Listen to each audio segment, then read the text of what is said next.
Yawning gaps filled by naps. Is it true that if you sleep at 3 hours interval, you feel better? That's a tricky question. Most experts think a long night's sleep is best, maybe with an afternoon nap. But suppose someone could get only 4 hours of sleep in one day. This happens, for example, with people fighting forest fires or college students studying for exams. Which is best? One straight period of sleeps or naps at different times?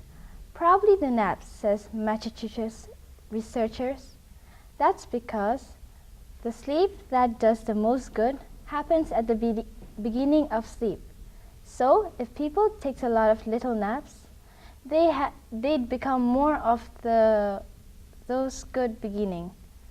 Also, they wouldn't have to stay awake for 20 hours straight. Such a way of sleeping is more natural than most people probably think.